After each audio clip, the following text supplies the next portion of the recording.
Hello master, ఏమండే madam గారు, చాలా రోజుల నుండి మంచి కోడి పలావ్ చేసుకుందామా అని చూస్తుంటే గనక ఇవాల్టి వీడియోని అస్సలు మిస్ అవ్వకండి. ఇవాళ మనం చేసుకునే కోడి పలావ్ మా ఆవిడ వాళ్ళ అమ్మమ్మ రెసిపీ అండి. సటిల్ ఫ్లేవర్స్ తో కొంచెం నిమ్మకాయ పిండుకొని ఉల్లిపాయతో పాటు కోడి ముక్క నంచుకొని తింటుంటే ఉంటుంది గురువు గారు.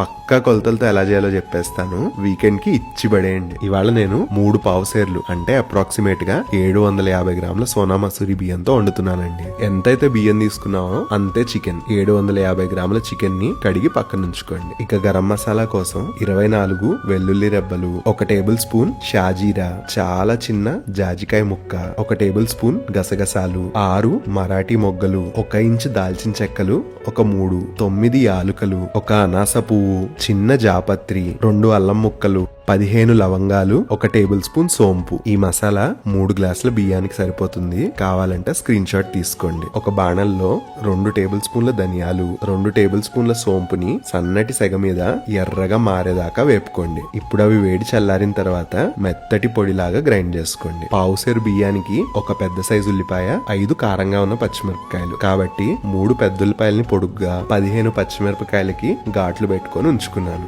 బాణల్లో కొంచెం నూనెను వేసుకొని కోసి పెట్టుకున్న ఉల్లిపాయల్ని, పచ్చిమిరపకాయల్ని, 1 చిటికెడు ఉప్పుని వేసుకొని ఉల్లిపాయలు లేత బంగారు వర్ణంలోకి మారేదాకా వేపుకోండి. ఉల్లిపాయలు వేడి చల్లారిన తర్వాత మాత్రమే ఒక మిక్సర్ లో వేసుకొని ముక్క చెక్కగా గ్రైండ్ చేసుకోండి. అరకప్పు కంటే కొంచెం తక్కువ పచ్చి కొబ్బరిని, 3 టేబుల్ స్పూన్ల తినే శనగపప్పుని మంచినీళ్లు పోసుకొని మెత్తటి పేస్ట్ లా గ్రైండ్ చేసుకోండి. అడుగు మందంగా ఉన్న గిన్నెలో మాత్రమే నెయ్యి, నూనె సరి సమానంగా వేసుకోండి. ఇందులోకి నేను చూపిస్తున్న బిర్యానీ దినుసులు, బిర్యానీ ఆకు, జీడిపప్పు, కరివేపాకుని వేసుకొని జీడిపప్పు ఎర్రగా మారేదాకా వేపుకోండి. ఇప్పుడు ఇందులోకి ముక్క చెక్కగా గ్రైండ్ చేసుకున్న ఉల్లిపాయ, పచ్చిమిరపకాయ పేస్ట్ ని వేసుకొని నూనె పైకి తేలేదాకా వేపుకోండి. ఆ తర్వాత తయారు చేసి పెట్టుకున్న మసాలాని వేసి మసాలా పచ్చి వాసన పోయేదాకా వేపుకోవాలి. మసాలా వేగిపోయిన తర్వాత ఇందులోకి చికెన్ ని వేసుకొని మసాలాలు మొత్తం చికెన్ కి పట్టేలాగా మూత పెట్టి చక్కగా మగ్గించుకోండి. 3 డబ్బాల బియ్యానికి